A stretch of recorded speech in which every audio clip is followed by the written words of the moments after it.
असम के मुख्यमंत्री हिमंता बिस्वा शर्मा की पत्नी रिनिकी भुइया शर्मा का जो जालसाजी वाला मामला था, जो उनके नाम पर फर्जी दस्तावेज पवन खेड़ा ने प्रेस कॉन्फ्रेंस करके दिखाए थे, और इस पूरे मामले में दो बार सुनवाई हुई, दो बार पेशी हुई क्राइम ब्रांच के दफ्तर में। समन पर पहुंचे थे पवन खेड़ा। जैसे ही हिमंता बिस्वा शर्मा ने मुख्यमंत्री पद की शपथ ली थी, अगले दिन ही पवन खेड़ा को बुलाया गया था। 2 दिन लगातार पूछताछ भी हुई थी। इस पूछताछ के दौरान हमने भी कई खबरें दिखाई, हर जगह ये बातें निकल कर आई और कहा गया कि पवन खेड़ा आखिरकार कांग्रेस पार्टी के बड़े नेताओं के नाम खोल चुके हैं। उन्होंने असम के मौजूदा कांग्रेस अध्यक्ष गौरव गोगोई का नाम बता दिया था। कहा गया कि उन्होंने रणदीप सुरजेवाला का नाम भी बताया। यहां तक कि 23 मई को वो तारीख भी तय हुई थी जब रणदीप सुरजेवाला को कहां बुलाया गया था, गुवाहाटी समन भेजकर बुलाया गया था। लेकिन आज कौन सी तारीख है? आज तारीख है 27 मई। 23 मई निकल गई। किसी अखबार में, ना तो किसी न्यूज चैनल में, ना किसी यूट्यूब के प्लेटफॉर्म पर वो खबर आई जिसमें बताया गया कि भाई रणदीप सुरजेवाला पहुंचे कि नहीं पहुंचे। पहुंचे होते तो खबर निकल कर आती। हमने भी कोशिश की, तलाश किया हमने कि कहीं हम तो नहीं चूक गए। तो पता चला कि भाई रणदीप सुरजेवाला पहुंचे ही नहीं है। इसकी कोई खबर ही नहीं है कि 23 तारीख को क्या हुआ। चलिए सुरजेवाला को छोड़ देते हैं। 25 मई को एक बार फिर से समन जारी किया गया था पवन खेड़ा के लिए कि पवन खेड़ा आपको एक बार फिर से पहुंचना है, गुवाहाटी में क्राइम ब्रांच के दफ्तर में हाजिरी लगानी है।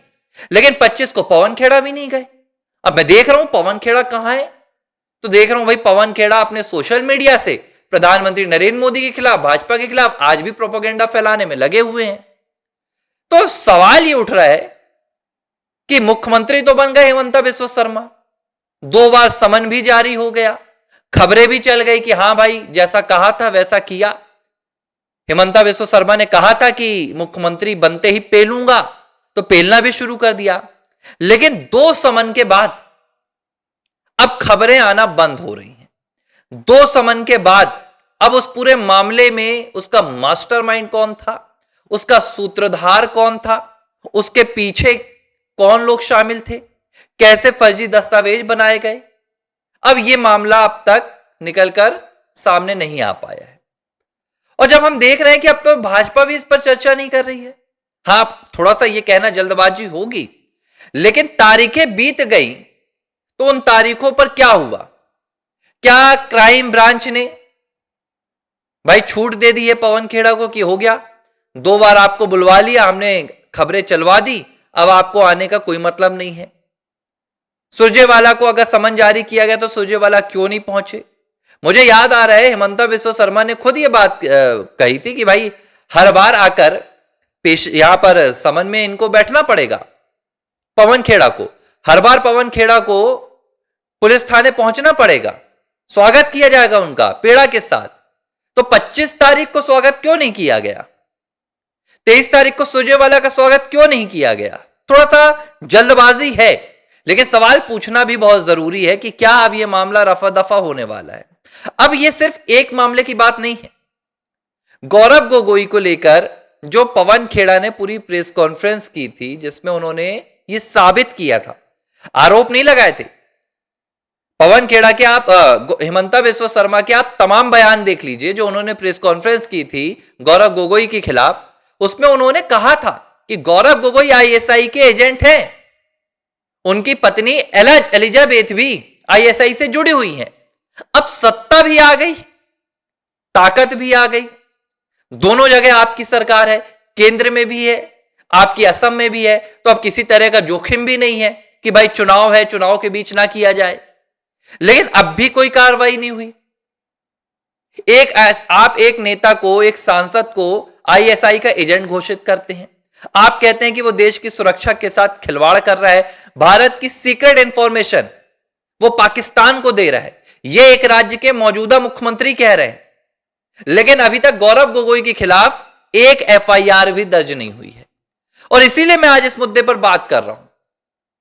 भाई हम ही तो वो मुद्दे उठाते हैं, हमें तो बताते हैं कि हेमंता ने साबित कर दिया, फिर हम उसमें तहकीकात करते हैं। हम बताते हैं कि भाई देखो, इनको पासपोर्ट जो मिला था, वीजा जो मिला था, वो इन 3 शहरों का था। ये कराची भी गए, ये इस्लामाबाद भी गए, लाहौर भी गए। फिर एलिजाबेथ की कहानी हमने बताई, तौकीर अली शेख वाली। लेकिन इन तमाम कहानियों के बाद एक्शन के नाम पर अगर हम मुद्दे नहीं उठाएंगे, हम ये पूरे मसलों पर बात नहीं करेंगे, तो ये मुद्दे ऐसे ही आकर दब जाएंगे। क्योंकि मैं देख रहा हूं, असम के मुख्यमंत्री ने जो बातें बोली थी गौरव गोगोई को लेकर, उन बातों पर अब तक कोई भी प्रक्रिया यहां पर या प्रतिक्रिया सामने नहीं आई है। गौरव गोगोई पर दोबारा चर्चा ही नहीं हो रही है। दोनों मामलों में फंसे गौरव गोगोई। रिनिकी भुइया शर्मा मामले में भी उनका नाम आ रहा है और आईएसआई एजेंट वाले मामले में भी उनका नाम सीधा सीधा है। एक जरूर बात निकल कर आई थी, हिमंता बिस्वा शर्मा ने कहा था कि हम स्टेट पुलिस हैं, जो देश की सुरक्षा से जुड़े हुए मामले रहते हैं उस पर हम कार्रवाई नहीं कर सकते। हमने गृह मंत्रालय को पूरा मामला भेज दिया है। सितंबर में यह बयान आया था। सितंबर, अक्टूबर, नवंबर, दिसंबर और 5 महीना, ये टोटल 8 महीने बीत गए हैं। इन 8 महीनों में अगर गृह मंत्रालय ने अब तक कोई संज्ञान नहीं लिया है, तो भाई हिमंता बिस्वा शर्मा को प्रेस कॉन्फ्रेंस करके बताना चाहिए कि गृह मंत्रालय संज्ञान नहीं ले रहा। गृह मंत्रालय पर दबाव बनाओ। भाई देश की सुरक्षा बड़ी है कि कोई मंत्रालय बड़ा है, कोई पार्टी बड़ी है? ऐसा होगा नहीं। लेकिन मैं इसलिए कह रहा हूं क्योंकि ये बातें हिमंता बिस्वा शर्मा को स्पष्ट करनी होंगी, क्लियर करनी होंगी कि आखिर इन मामलों में क्या हो रहा है। चाहे फिर वो गौरव गोगोई का मामला हो, उनकी पत्नी का मामला हो, एलिजाबेथ का हो, या इन दोनों का, पवन खेड़ा का, और दूसरा जो नाम निकलकर सामने आया है रणदीप सुरजेवाला का। अब अगर आवाज नहीं उठाई जाएगी तो देखो, राजनीति है, मेरी बात समझो आप। सबसे बड़ी समस्या है कि हमारी सिस्टम राजनीति से चलता है और राजनीति कहती है कि जब उन मुद्दों की टीआरपी खत्म हो जाए, जब उन मुद्दों से बेनिफिट होना खत्म हो जाए, तो उन मुद्दों को छोड़ दिया जाए। अब असम में चुनाव खत्म हो गए हैं। जिस पुरजोर तरीके से हिमंता बिस्वा शर्मा पहले इन मुद्दों को उठा रहे थे, शायद अब उठाते हुए नजर ना आए। अब वो अपने कामकाज में लग गए। अब 5 साल बाद हो सकता है इन मुद्दों की बारी आए, लेकिन फिर जनता के साथ तो अन्याय हुआ ना।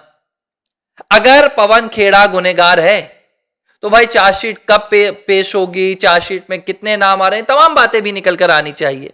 अगर असम की सुरक्षा और देश की सुरक्षा से गौरव गोगोई ने खेला है, आज भी वो देश की संसद में बैठे हुए हैं, उन पर कब एक्शन होगा, इसके लिए भी एक प्रेस कॉन्फ्रेंस करनी चाहिए। तो मेरा यही आपसे निवेदन है, मेरी विनती है कि इस वीडियो को ज्यादा से ज्यादा आप फैलाइए, ताकि ये वीडियो सरकार तक पहुंचे, असम के मुख्यमंत्री तक पहुंचे और उनसे सवाल करें कि इन तमाम मामलों की जानकारी क्यों सामने नहीं आ रही है। क्या ये मामले ठंडे बस्ते में डाल दिए गए हैं या इन मामलों में कुछ हो रहा है, तो उसकी अपडेट जनता तक पहुंचाए, जैसे हर एक छोटी छोटी अपडेट अब तक हिमंता बिस्वा शर्मा पहुंचाते आए थे।